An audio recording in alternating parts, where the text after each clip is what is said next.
Hi, welcome back to Nessa's Nook. I got a question the other day on one of my videos, and I figure I would take the time to explain because I'm sure there's maybe other people that may want to know that don't want to ask. The question was, what caused the trach? Now, without getting all political and all that, because this is not the time nor the place, the big C, but it was supposedly attached with pneumonia. Now, when I was born to incredibly heavy smokers. And that when I was born, I guess I was born with bronchitis. I don't know how many times I almost died the first year of my life. And every year since I've been born, I have had bronchitis at least a minimum of 2 to 3 to more times per year. As I got older, I realized the signs. If I wake up and there's like a little bit of a tinge in my lungs, I realize if I go over to my holistic chiropractor the same day and go 2 more times that week, that it does not make me have full-blown bronchitis. Well, it took me a lot of years to figure that one out, believe me. So, anyways, I was out gallivanting with my daughter, and I didn't make time. I had the feeling I didn't make time to go to the chiropractor, but I went the next day, which it still doesn't make a difference because at that point it's already set in and that's the way it's going to be. So I went in the next day and I got adjusted, and I went in a couple times that week and got adjusted. Well, I still wasn't feeling good. Now, this was back in December. And of course, I was already on vacation from work. So it wasn't a big deal to just like pretty much mope around the house, don't really eat because nothing tasted good. You know how you just don't feel good. Well, I don't know for sure if any of you guys know about those little finger things that does your oxygen level and stuff. And I had one. It wasn't this one, but I had a different one. And my sister had already came down with C. And she's like, oh, Ness, you know, she goes, I think you really need to go to the doctor and blah, blah, blah. For starters, I despise doctors. I don't trust the medical field. I never have trusted the medical field. I do like my chiropractor. Like I said, they are holistic, and I currently do not go to a holistic doctor because I don't really go to the doctor normally. So anyways, as time was progressing towards January, and my husband was also, he had bronchitis. So we didn't want to go to the Ready Care or anything and get medicine. So we made up an appointment with like an online doctor, and they gave us some meds. We were taking that for a few days. I was starting to feel a little bit better, but still wasn't all the way back up because bronchitis for me, it takes a lot out of me when I let it go into bronchitis. So anyways, the holiday happened, New Year's happened. I was off still till January 3rd or 4th or something like that. I don't know for sure if I went back to work. A lot of that stuff is a little bit vague to me, but I must have went back to work or was scheduled to go back to work that following Monday. And anyways, on the 9th, as days were progressing, my O2 levels were getting very low. I didn't tell my sister that because she was already worried about me as it was because of my refusal to go to the doctor. Anyways, I remember telling my daughter, because I don't admit to being sick. I'm not one of those people that's like, oh, I'm just not one of those people. I never have been.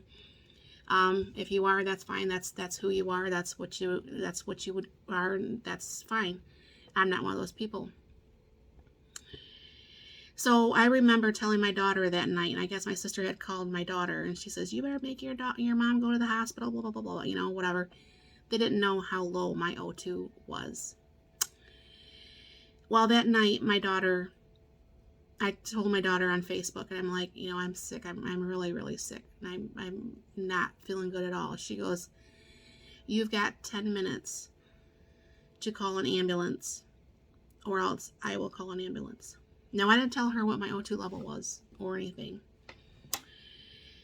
And I'm like, well, I'm sitting here in my pajamas and, we're not ready to go. She goes, I'll give you 10 minutes. So I told my husband, who also does not like doctors, doesn't like the medical field, doesn't trust the medical field. So I told him, I said, honey, my O2 level is really low. I'm having a very difficult time breathing, and this is not cool, and I just don't feel safer being at home any longer. Now, this was January 8th.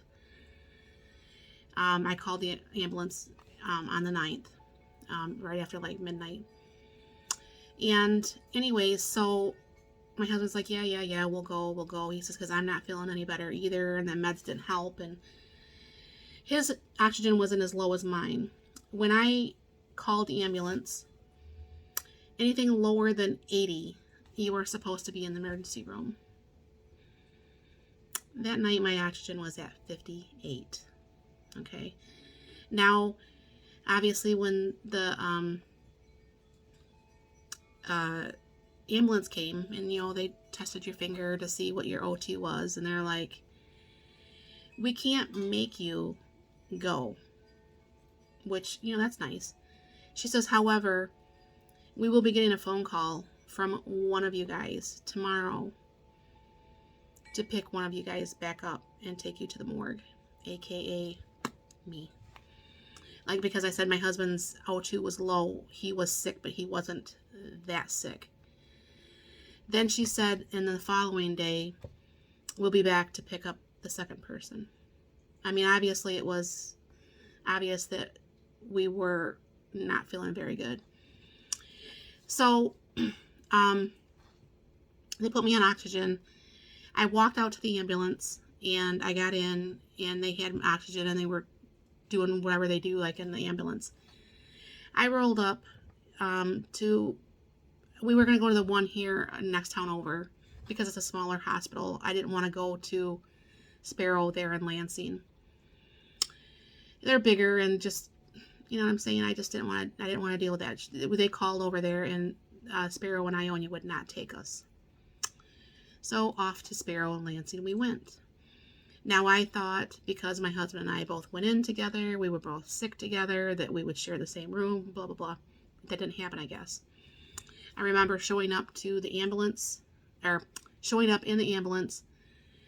never remember getting out. I never remember anything. I guess off and on I was awake between January 9th and March.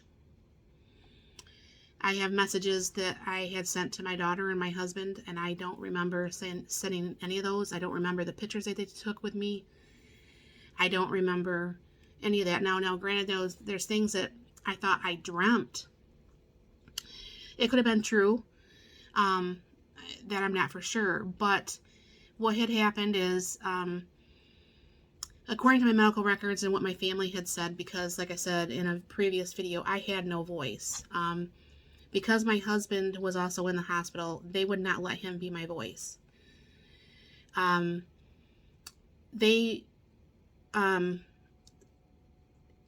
say multiple times, and maybe it's not true or whatever, but I felt it, and I said it in multiple messages to my family, that I honestly believe that they were trying to kill me. For one thing, there was money. Telling people that they had that issue, okay? So that is an issue one that I have a major issue with. And then I go in with breathing issues. And one of the very first thing they do, now granted, I was not in pain. I was having a very hard time breathing because my oxygen was so low. I guess my body parts and my kidneys were starting to shut down. But I was not in any pain. Now, was I probably having a lot of anxiety? I can almost guarantee it, because I suffer from anxiety, and I have for as long as I can remember. So, I understand them trying to kind of like calm me or whatever like that, but there's other drugs that could have done a better, maybe a whatever, to make maybe this not to even happen. But I don't remember the conversations when I look over my medical records. I don't remember these conversations that I supposedly had with the medical advisors. I don't remember any of this. And so what's one of the first things they do when, if you look up online, which my husband did when he was in the hospital, he found out, he didn't know at first, that they had me on opioids and they had me on fentanyl. Now, if you type in fentanyl online, and what are some of the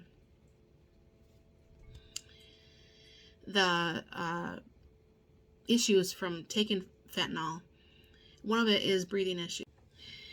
Now, why would it possess any medical personnel when you are already having trouble breathing?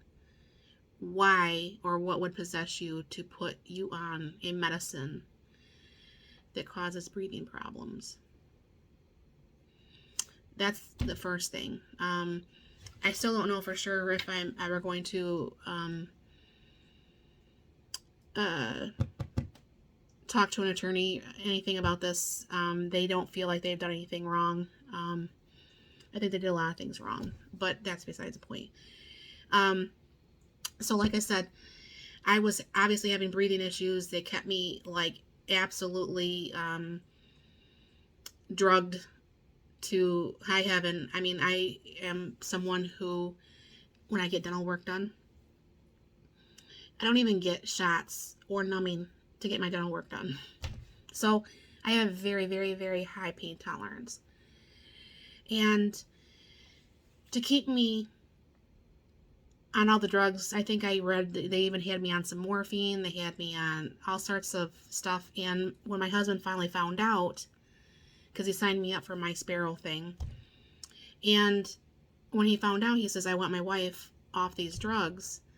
And well, obviously you can't stop those type of drugs just like cold turkey, because there's a host of other issues that could happen. But like I said, they kept me very drugged, and the drugging, I think, did not keep my oxygen levels where they should be. So I'm sure I know I had pneumonia. I definitely had bronchitis. I think the bronchitis turned into pneumonia. And because I let it go for so long, then I had the breathing issues and so on. And because of the season the world is in, then, they had to say it was the C word. And anyways, so I don't know at what point, because I got so flustered trying to read my medical records, because I'm not a doctor, I'm not a physician, I've never been a nurse. Well, I've been a CNA, but that doesn't count. But to find out that they were doing all this stuff, and then they pretty much had me in a medical induced coma for, I'm not for sure exactly how long. And then sometime in February, so this has been off and on, they had me on a vent because obviously I couldn't breathe. Well, the vent, the way I guess it goes down, it actually can mess with your vocal cords. It messed with my vocal cords. It paralyzed my vocal cords. My sister-in-law, who was also vented, she lived. We both came off the vent. We both came home. She's not able to talk still to this day, I've been told. We don't speak to her for other reasons, but whatever. And so I was vented, and you can only be on the vent for so long before that starts closing up your stuff. So my daughter, who is 25 years old, was left to the decision, because she was my first choice to choose medical things for me. Well, my husband could not. At 25 years old, she's asked, do you want to trach your mom, or do you want to let your mom die?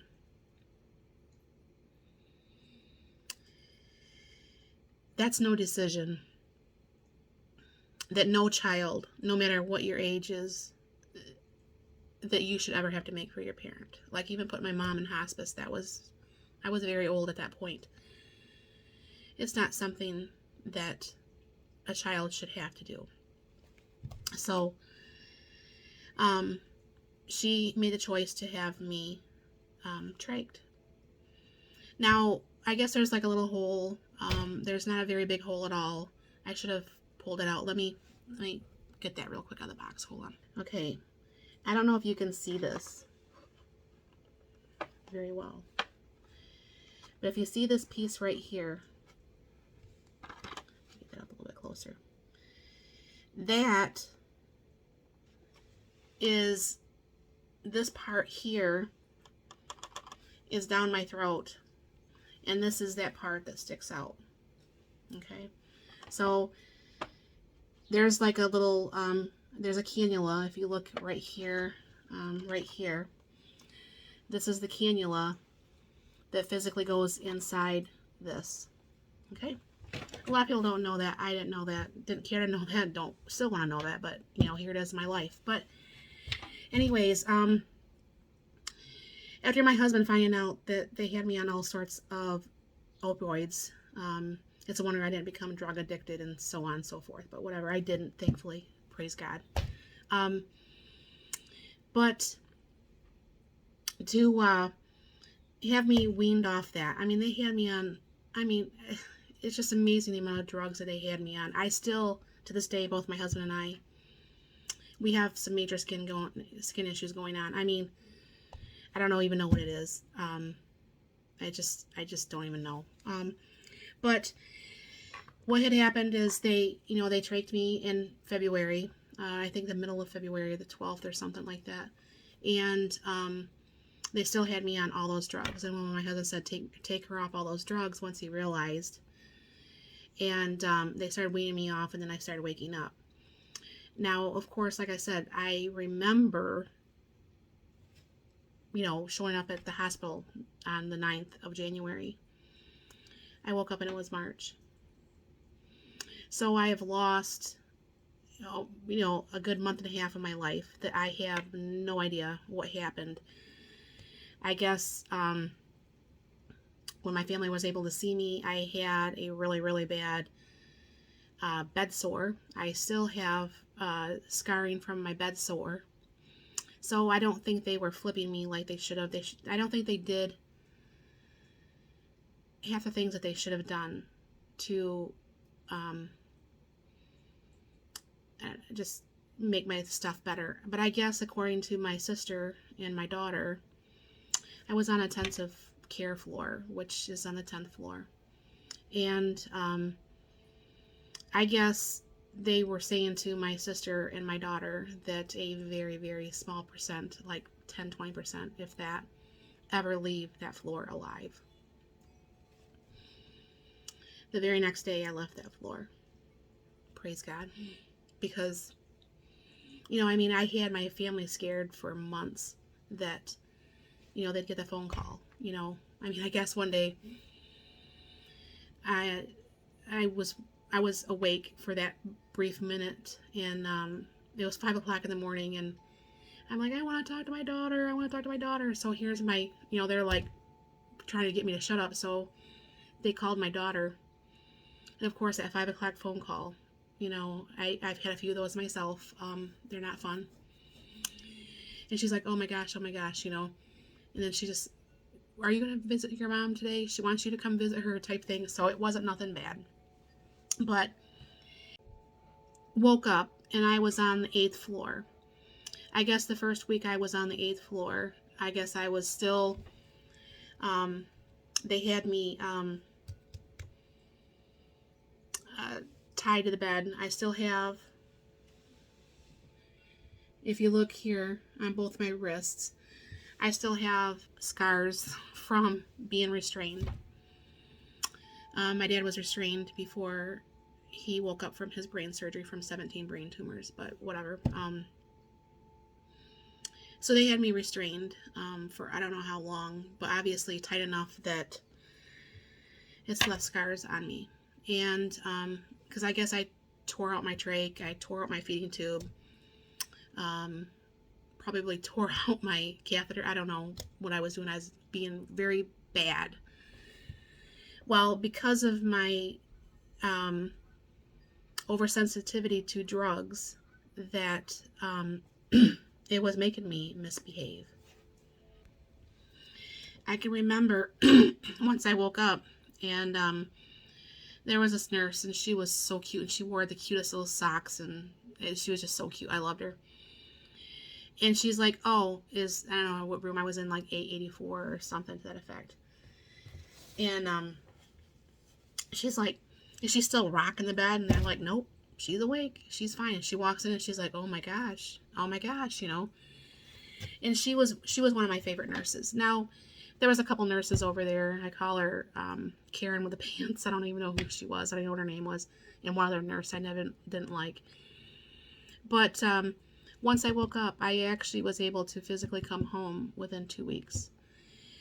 Don't ask me, other by the pure grace of God, how I laid in a bed other than tied down and I was fighting the restraints, how I was able to get up and walk with no physical therapy at that point. I had been bedridden for well over a month.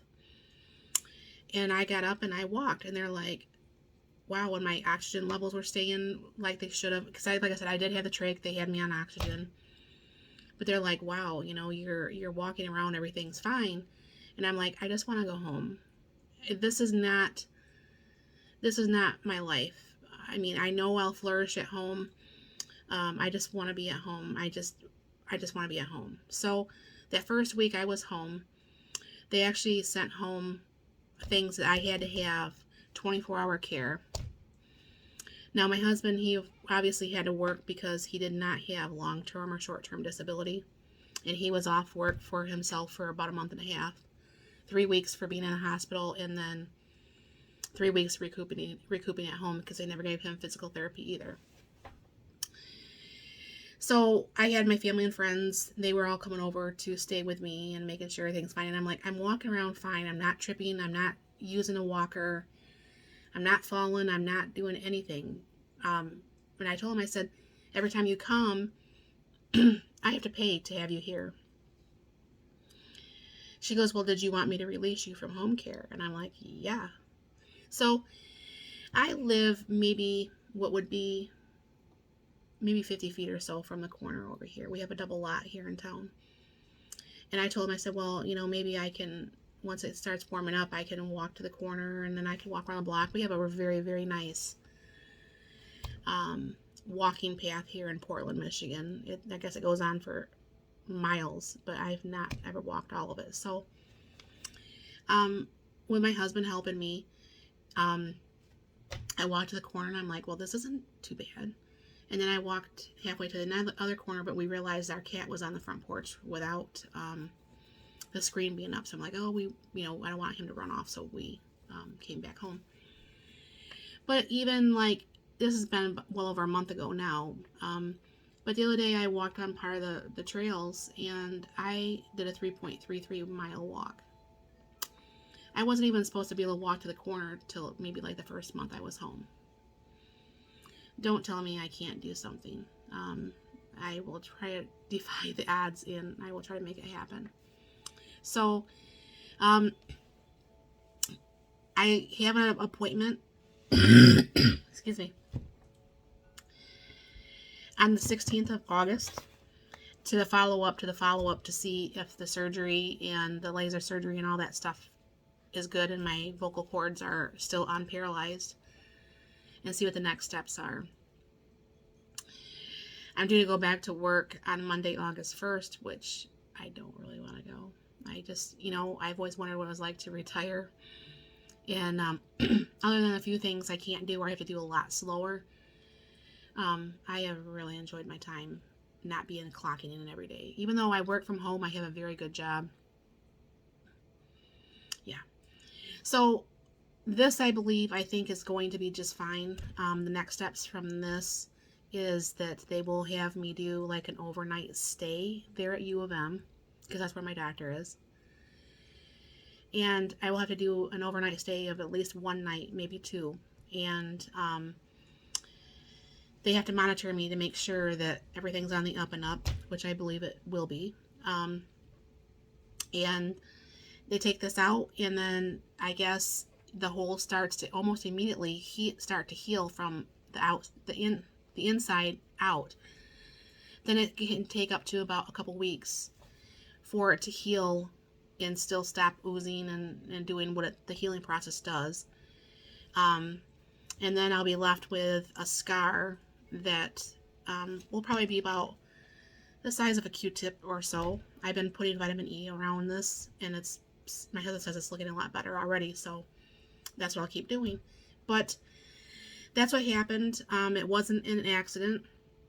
A lot of people wonder, was it an accident? And no, it wasn't an accident. But yeah, I mean, definitely, hopefully, no one that ever watches this will have to ever have a trach. But it's definitely given me a second outlook on life. It's not that I wasn't ever grateful for my life, because I was incredibly grateful for my life and my family and everything, but at the end of the day, maybe I wasn't as grateful as I probably should have been. And this has given me definitely a new lease on life.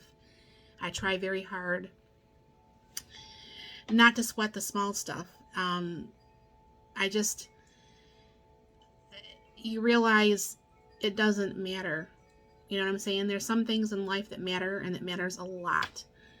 And there's other things that's like, you know what? I could not care less. I mean, just let things go. I think I've become a lot more easygoing, and that I'm definitely more thankful. I mean, each day when I wake up, I'm not dreading the day like I maybe used to do.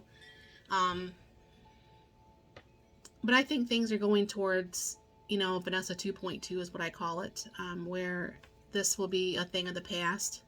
And like I said, I'll have a scar, and hopefully the scar will go away, or it'll be very minimal. I'm very glad to be alive. My daughter's getting married September 24th. And she thought that for a long time that I was not going to be there at her wedding. And I'm sure that made her very sad. She did over and above. I mean, I could not.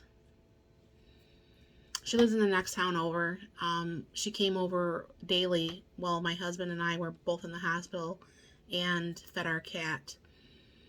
She came over before my husband got out of the hospital, and cleaned our house. And she came and visited me every chance she got. While working a full-time job, while trying to plan a wedding. She's just a miracle. I love her.